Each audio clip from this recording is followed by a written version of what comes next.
Flipped by Wendelin Van Dranen. This is chapter 6. It is Julie speaking. The eggs. After they cut down the sycamore tree, it seemed like everything else fell apart too. Champ died, and then I found out about the eggs. It was Champ's time to go, and even though I still miss him, I think it's been easier for me to deal with his death than it has been for me to deal with the truth about the eggs. I still cannot believe it about the eggs. The eggs came before the chickens, in our case, but the dog came before them both. One night, when I was about 6 years old, Dad came home from work with a full-grown dog tied down in the back of his truck. Someone had hit it in the middle of an intersection, and Dad had stopped to see how badly it was hurt. Then he noticed that the poor thing was skinny as a rail and didn't have any tags. Starving and completely disoriented, he told my mother. Can you imagine someone abandoning their dog like that? The whole family had converged on the front porch, and I could hardly contain myself. A dog? A wonderful, happy, panty dog! I realize now that Champ was never much of a looker, but when you're 6, any dog, no matter how mangy, is a glorious, huggable creature. He looked pretty good to my brothers, too, but from the way my mother's face was pinched, I could tell she was thinking, abandon this dog? Oh, I can see it. I can definitely see it. What she said, though, was simply, there is no room for that animal in this house. Trina, my dad said, it's not a matter of ownership, it's a matter of compassion. You're not springing it on me as a pet, then? That is definitely not my intention. Well, then what do you intend to do? Give him a decent meal, a bath, then maybe we'll place an ad and find him a home. She eyed him from across the threshold. There'll be no maybe about it. My brother said, we don't get to keep him? That's right. But Mom, they moaned. It's not open to discussion, she said. He gets a bath, he gets a meal, he gets an ad in the paper. My father put one arm around Matt's shoulder and the other around Mike's. Someday, boys, we'll get a puppy. My mother was already heading back inside, but over her shoulder came, not until you learn to keep your room neat, boys. By the end of the week, the dog was named Champ. By the end of the next week, he'd made it from the backyard into the kitchen area, and not too long after that, he was all moved in. It seemed nobody wanted a full-grown dog with a happy bark. Nobody but 4/5 of the Baker family, anyway. Then my mother started noticing an odor. A mysterious odor of indeterminate origin. We all admitted we smelled it too, but where my mother was convinced it was owed to Champ, we disagreed. She had us bathing him so often that it couldn't possibly be him. We each sniffed him out pretty good, and he smelled perfectly rosy. My personal suspicion was that Matt and Mike were the ones not bathing enough, but I didn't want to get close enough to sniff them. And since our camp was divided on just who the culprit or culprits were, the odor was dubbed the mystery smell. Whole dinner-time discussions revolved around the mystery smell, which my brothers found amusing and my mother did not. Then one day my mother cracked the case, and she might have cracked Champ's skull as well if my dad hadn't come to the rescue and shooed him outside. Mom was fuming. I told you it was him. The mystery smell comes from the mystery pisser. Did you see that? Did you see that? He just squirted on the end table. My father raced with a roll of paper towels to where Champ had been and said, Where? Where is it? All of 3 drops were dripping down the table leg. There, my mother said, pointing a shaky finger at the wetness. There! Dad wiped it up, then checked the carpet and said, it was barely a drop. Exactly, my mother said with her hands on her hips, which is why I've never been able to find anything. That dog stays outside from now on, do you hear me? He is no longer allowed in this house. How about the garage? I asked. Can he still sleep in there? And have him tag everything that's out there? No. Mike and Matt were grinning at each other. Mystery Pisser! That could be the name for our band. Yeah, cool. Band? My mother asked. Wait a minute, what band? But they were already flying down to their room, laughing about the possibilities for a logo. My father and I spent the rest of the day sniffing out and destroying criminal evidence. My dad used a spray bottle of ammonia. I followed up with Lysol. We did try to recruit my brothers, but they wound up getting into a spray bottle fight, which got them locked in their room, which of course was fine with them. So Champ became an outside dog, and he might have been our only pet ever if it hadn't been for my 5th grade science fair. Everyone around me had great project ideas, but I couldn't seem to come up with one. Then our teacher, Mrs. Brubeck, took me aside and told me about a friend of hers who had chickens and how she could get me a fertilized egg for my project. "But I don't know anything about hatching an egg," I told her. She smiled and put her arm around my shoulders. "You don't have to be an immediate expert at everything, Julie. The idea here is to learn something new." "But what if it dies?" "Then it dies. Document your work scientifically and you'll still get an A, if that's what you're worried about." An A? Being responsible for the death of a baby chick? That's what I was worried about. Suddenly there was real appeal in building a volcano or making my own neoprene or demonstrating the various scientific applications of gear ratios. But the ball was in motion, and Mrs. Brubeck would have no more discussion about it. She pulled The Beginner's Guide to Raising Chickens from her bookshelf and said, "Read the section on the artificial incubation and set yourself up tonight. I'll get you an egg tomorrow." "But don't worry so much, Julie," she said. "We do this every year, and it's always one of the best projects at the fair." I said, but she was gone, off to put an end to some other student's battle with indecision. That night, I was more worried than ever. I'd read the chapter on incubation at least 4 times and was still confused about where to start. I didn't happen to have an old aquarium lying around. We didn't happen to have an incubation thermometer. Would a deep fry model work? I was supposed to control humidity too, or horrible things would happen to the chick. Too dry, and the chick couldn't peck out. Too wet, and it would die of mushy chick disease. Mushy chick disease? My mother, being the sensible person that she is, told me to tell Mrs. Brubeck that I simply wouldn't be hatching a chick. "Have you considered growing beans?" she asked me. My father, however, understood that you can't refuse to do your teacher's assignment, and he promised to help. "An incubator's not difficult to build. We'll make one after dinner."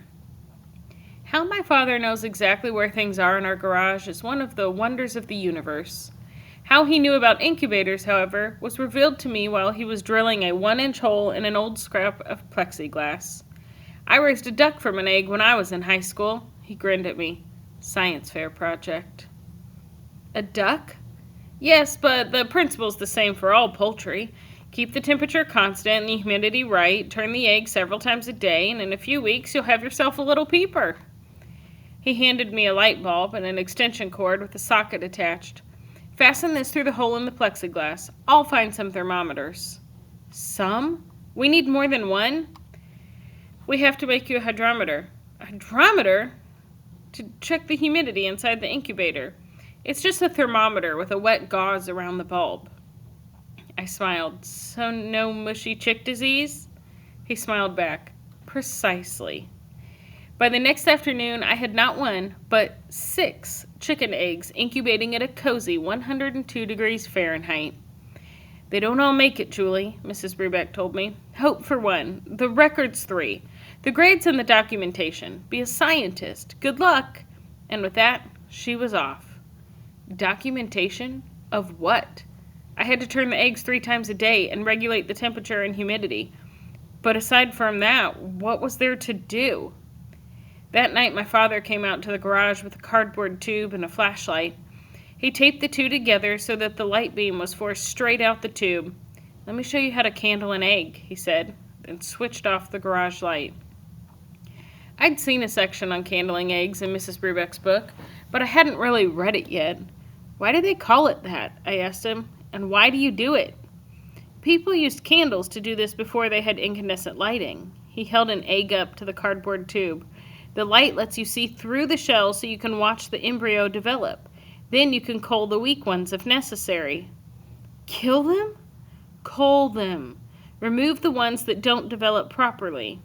"But wouldn't that also kill them?"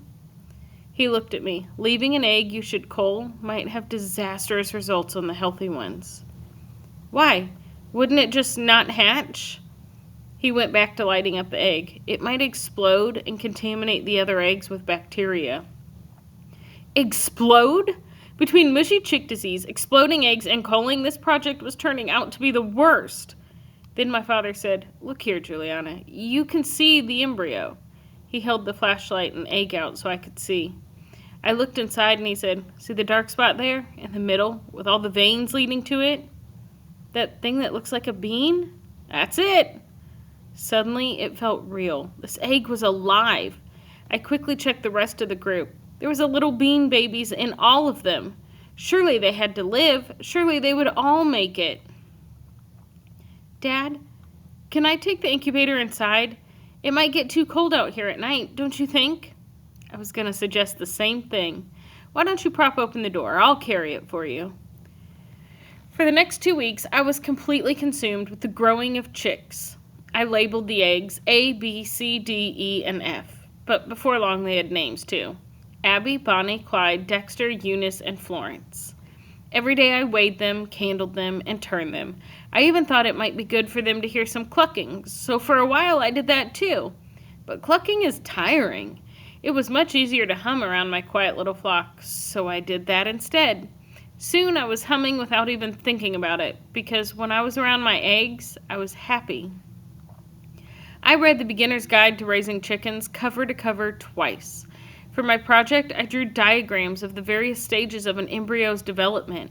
I made a gigantic chicken poster. I graphed the daily fluctuations in temperature and humidity, and I made a line chart documenting the weight loss of each egg. On the outside, eggs were boring, but I knew what was happening on the inside. Then 2 days before the science fair, I was candling Bonnie when I noticed something. I called my dad into the room and said, "Look, Dad, look at this. Is that the heart beating?" He studied it for a moment, then smiled and said, "Let me get your mother." So the three of us crowded around and watched Bonnie's heartbeat, and even my mother had to admit that it was absolutely amazing. Clyde was the first to pip, and of course he did it right before I had to leave for school. His little beak cracked through, and while I held my breath and waited, he rested. And rested. Finally, his beak poked through again, but almost right away, he rested again. How could I go to school and just leave him this way? What if he needed my help? Surely this was a valid reason to stay home, at least for a little while. My father tried to assure me that hatching could take all day, and that there'd be plenty of action left after school. But I'd have none of that. Oh, no, no, no. I wanted to see Abby and Bonnie and Clyde and Dexter and Eunice and Florence come into the world. Every single one of them. "I can't miss the hatch," I told him. "Not even a second of it." "So take it to school with you," my mother said. "Mrs. Brubeck shouldn't mind. After all, this was her idea." Sometimes it pays to have a sensible mother. I'd just set up for the science fair early. That's what I'd do. I packed up my entire operation, posters, charts, and all, and got a ride to school for my mom. Mrs. Brubeck didn't mind a bit. She was so busy helping kids with their projects that I got to spend nearly the entire day watching the hatch. Clyde and Bonnie were the first ones out. It was disappointing, at first because they just lay there all wet and matted, looking exhausted and ugly. But by the time Abby and Dexter broke out, Bonnie and Clyde were fluffing up, looking for action. The last two took forever, but Mrs. Brubeck insisted that I leave them alone. And that worked out pretty great because they hatched out during the fair that night. My whole family came, and even though Matt and Mike only watched for about 2 minutes before they took off to look at some other demonstration, my mom and dad stuck around for the whole thing. Mom even picked Bonnie up and nuzzled her. That night after it was all over and I was packing up to go home, Mom asked, "So do these go back to Mrs. Brubeck now?" "Do what go back to Mrs. Brubeck?" I asked her. "The chicks, Julie. You're not planning to raise chickens, are you?" To be honest, I hadn't thought beyond the hatch. My focus had been strictly on bringing them into the world. But she was right. Here they were, 6 fluffy little adorable chicks, each of which had a name and, I could already tell, its own unique personality. I don't know," I stammered. "I'll ask Mrs. Brubeck." I tracked down Mrs. Brubeck, but I was praying that she didn't want me to give them back to her friend. After all, I'd hatched them. I'd named them. I'd saved them from mushy chick disease. These little peepers were mine. To my relief and my mother's horror, Mrs. Brubeck said they were indeed mine. All mine. Have fun, she said, then zipped off to help Heidi dismantle her exhibit on Bernoulli's Law. Mom was quiet the whole way home, and I could tell she wanted chickens like she wanted a tractor and a goat. Please, Mom, I whispered as we parked at the curb. Please? She covered her face. Where are we going to raise chickens, Julie? Where? In the backyard? I didn't know what else to suggest. What about Champ? They'll get along, Mom. I'll teach them, I promise. My dad said softly, they're pretty self-sufficient, Trina. But then the boys piped up with, Champ'll piss them to death, Mom. And suddenly they were on a roll. Yeah, but you won't even notice because they're yellow already. Whoa, yellow already? Cool name. That could work. But wait, people might think we mean our bellies. Oh yeah, forget that. Yeah, just let them kill the chicks. My brothers looked at each other with enormous eyes and started up all over again. Kill the chicks! That's it! Get it? You mean like we're chick killers or like we kill the chicks? Dad turned around and said, Out! Both of you, get out! Go find a name elsewhere. So they scrambled out, and the three of us sat in the car with only the gentle peep, peep, peep from my little flock breaking the silence. Finally, my mother heaved a heavy sigh and said, They don't cost much to keep, do they? My dad shook his head. They eat bugs, Trina, and a little feed. They're very low maintenance. Bugs? Really, what sort of bugs? Earwigs, worms, roly-polies, probably spiders if they can catch them. I think they eat snails, too. Seriously, my mother smiled. Well, in that case... Oh, thank you, Mom, thank you. And that's how we wound up with chickens. But what none of us thought of was that 6 chickens scratching for bugs not only gets rid of bugs, it also tears up grass. Within 6 months, there was nothing whatsoever left of our yard. What we also didn't think of was that chicken feed attracts mice, and mice attract cats. Feral cats. Champ was pretty good at keeping the cats out of the yard, but they'd hang around the front yard or the side yard just waiting for him to snooze so they could sneak in and pounce on some tender little mousy victuals. Then my brother started trapping the mice, which I thought was just to help out. I didn't suspect a thing until the day I heard my mother screaming from the depths of their room. They were, it turns out, raising a boa constrictor. Mom's foot came down in a big way, and I thought she was going to throw us out, lock, stock, and boa. But then I made the most amazing discovery. Chickens lay eggs. Beautiful, shiny, creamy white eggs. I first found one under Bonnie, then Clyde, whom I immediately renamed Clydette, and one more in Florence's bed. Eggs! I raced inside to show my mom, and after a brief moment of blinking at them, she withered into a chair. No, she whimpered, no more chicks. They're not chicks, Mom. They're eggs. She was still looking quite pale, so I sat in the chair next to her and said, We don't have a rooster? Oh, the color was coming back to her cheeks. Is that so? I've never heard a cock-a-doodle-doo. Have you? She laughed. A blessing I guess I've forgotten to count. She sat up a little and took an egg from my palm. Eggs, huh? How many do you suppose they'll lay? I have no idea. As it turns out, my hens laid more eggs than we could eat. At first we tried to keep up, but soon we were tired of boiling and pickling and deviling, and my mother started complaining that all these free eggs were costing her way too much. Then one afternoon, as I was collecting eggs, our neighbor, Mrs. Stubbe, leaned over the side fence and said, If you ever have any extra, I'd be happy to buy them from you. Really? I asked. Oh, most certainly. Nothing quite like free-range eggs. $2 a dozen sound fair to you? $2 a dozen?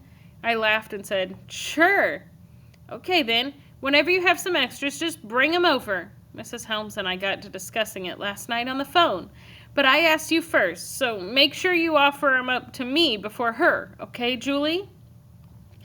"Sure thing, Mrs. Stubbe." Between Mrs. Stubbe and Mrs. Helms 3 doors down, my egg overflow problem was solved. And maybe I should have turned the money over to my mother as payment for having destroyed the backyard, but "Nonsense, Juliana, it's yours," was all it took for me to start squirreling it away. Then one day, as I was walking down to Mrs. Helms' house, Mrs. Losky drove by. She waved and smiled, and I realized with a pang of guilt that I wasn't being very neighborly about my eggs. She didn't know that Mrs. Helms and Mrs. Stubbe were paying me for these eggs. She probably thought I was delivering them out of the kindness of my heart.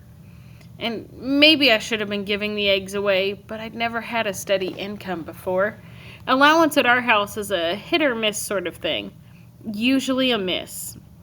And earning money from my eggs gave me this secret happy feeling, which I was reluctant to have the kindness of my heart encroach upon. But the more I thought about it, the more I realized that Mrs. Losky deserved some free eggs. She had been a good neighbor to us, lending us supplies when we ran out unexpectedly and being late to work herself when my mother needed a ride because our car wouldn't start. A few eggs now and again, it was the least I could do. There was also the decidedly blissful possibility of running into Bryce. And in the chilly sparkle of a new day, Bryce's eyes seemed bluer than ever. The way he looked at me, the smile, the blush. It was a Bryce I didn't get to see at school. The Bryce at school was way more protected. By the third time I brought eggs over to the Loskys, I realized that Bryce was waiting for me. Waiting to pull the door open and say, "Thanks, Julie," and then see you at school. It was worth it. Even after Mrs. Helms and Mrs. Stubbe offered me more money per dozen, it was still worth it.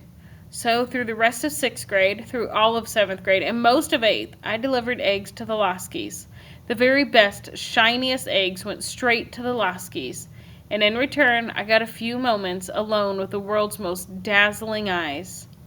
It was a bargain. Then they cut down the sycamore tree, and 2 weeks later, Champ died. He'd been spending a lot of time sleeping, and even though we didn't really know how old he was, no one was really surprised when one night Dad went out to feed him and discovered he was dead.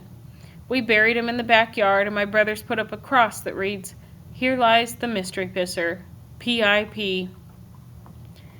I was upset and pretty dazed for a while.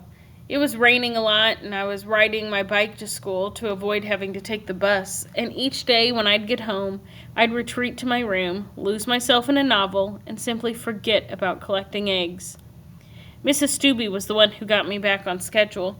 She called to say she'd read about the tree in the paper and was sorry about everything that had happened, but it had been some time now, and she missed her eggs and was worried that my hens might quit laying.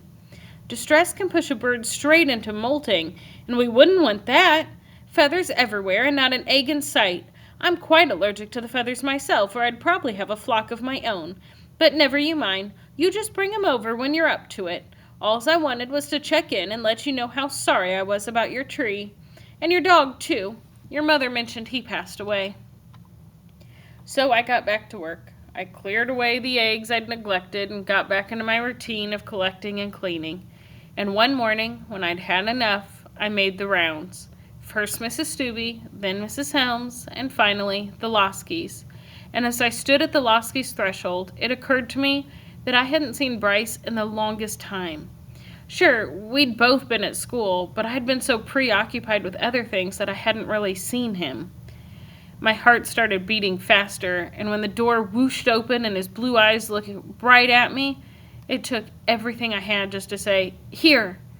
He took the half carton and said, "You don't have to give us these." "I know," I said and looked down. We stood there for a record-breaking amount of time saying nothing. Finally he said, "So are you going to start riding the bus again?" I looked up at him and shrugged. "I don't know. I haven't been up there since, It doesn't look so bad anymore. It's all cleared. They'll probably start on the foundation soon." It sounded perfectly awful to me. "Well," he said, "I've got to get ready for school. See you there." Then he smiled and closed the door. For some reason, I just stood there. I felt odd, out of sorts, disconnected from everything around me. Was I ever going to go back up to Collier Street? I had to eventually, or so my mother said. Was I just making it harder? Suddenly, the door flew open and Bryce came hurrying out with an overfull kitchen trash can in his hands. "Julie," he said, "what are you still doing here?" He startled me, too. I didn't know what I was still doing there, and I was so flustered that I would probably just have run home if he hadn't started struggling with the trash, trying to shove the contents down. I reached over and said, "Do you need some help?" because it looked like he was about to spill the trash. Then I saw the corner of an egg carton. It wasn't just any egg carton either. It was my egg carton, the one I'd just brought him, and through the little blue cardboard arcs, I could see eggs. I looked from him to the eggs and said, "What happened? Did you drop them?" "Yeah," he said quickly. "Yeah, and I'm really sorry about that." He tried to stop me, but I took the carton from the trash, saying, "All of them?" I opened the carton and gasped. 6 whole, perfect eggs. "Why'd you throw them away?" He pushed past me and went around the house to the trash bin, and I followed him, waiting for an answer. He shook the garbage out, then turned to face me. "Does the word salmonella mean anything to you?" "Salmonella? But my mom doesn't think it's worth the risk." I followed him back to the porch. "Are you saying she won't eat them because she's afraid of being poisoned?" "Poisoned? Why?" "Because your backyard is like covered in turds. I mean, look at your place, Julie." He pointed at our house and said, "Just look at it. It's a complete dive." "It is not," I cried, but the truth was sitting right across the street. Impossible to deny. My throat suddenly choked closed and I found it painful to speak. "Have you always thrown them away?" He shrugged and looked down. "Julie, look, we didn't want to hurt your feelings." "My feelings? Do you realize Mrs. Stubbe and Mrs. Helms pay me for my eggs?" "You're kidding." "No, they pay me $2 a dozen." "No way." "It's true. All those eggs I gave to you, I could have sold to Mrs. Stubbe or Mrs. Helms." "Oh," he said, and looked away. Then he eyed me and said, "Well, why did you just give them to us?" I was fighting back tears, but it was hard. I choked out, "I was trying to be neighborly." He put down the trash can, then did something that made my brain freeze. He held me by the shoulders and looked me right in the eyes. "Mrs. Stubbe's your neighbor, isn't she? So's Mrs. Helms, right? Why be neighborly to us and not them?" What was he trying to say? Was it still so obvious how I felt about him? And if he knew, how could he have been so heartless, just throwing my eggs away like that, week after week, year after year? I couldn't find any words. None at all. I just stared at him, at the clear, brilliant blue of his eyes. "I'm sorry, Julie," he whispered. I stumbled home, embarrassed and confused, my heart completely cracked open.